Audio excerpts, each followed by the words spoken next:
کاتب وحی کی ذہانت۔ امیر المومنین حضرت عمر فاروق رضی اللہ عنہ نے اپنی پوری زندگی نہایت سادگی سے گزاری۔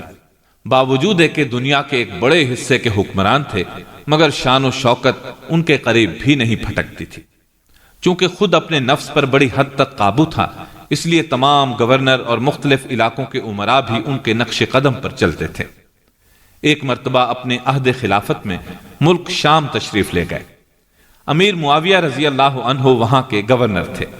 وہ ایک عالی شان جلوس کے ساتھ بڑی شان و شوکت سے ان کے استقبال کے لیے نکلے اور حضرت عمر رضی اللہ عنہ کا نہایت گرم جوشی کے ساتھ استقبال کیا۔ حضرت عمر رضی اللہ عنہ کو بڑا تعجب ہوا، بے اختیار بول پڑے، هذا واللہ ہوا کسرى العرب۔ اللہ کی قسم یہ عرب کا کسرا ہے۔ امیر معاویہ رضی اللہ عنہ پر ناراض بھی ہوئے کہ یہ میں کیا مناظر دیکھ رہا ہوں۔ امیر معاویہ رضی اللہ عنہ نے اس کا جواب نہایت ذہانت سے دیا۔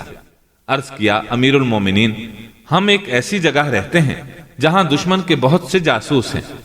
حکمت کا تقاضا یہ ہے کہ ان پر اپنی دھاک بٹھائے رکھیں تاکہ وہ مسلمانوں سے خوف زدہ رہیں۔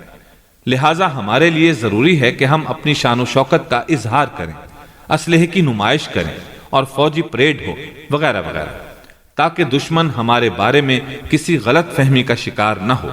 اب آپ کی مرضی ہے، اگر آپ مجھے حکم دیں تو میں رک جاؤں اور ایسا نہ کروں، اور اگر آپ پسند فرمائیں تو میں اس کام کو جاری رکھوں۔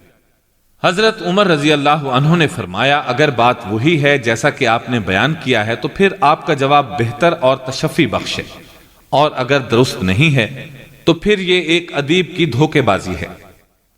امیر معاویہ رضی اللہ عنہ نے عرض کیا، امیر المومنین، تو پھر مجھے واضح حکم دیجیے۔ عمر فاروق رضی اللہ عنہ نے فرمایا، لا آمرک ولا انہاک۔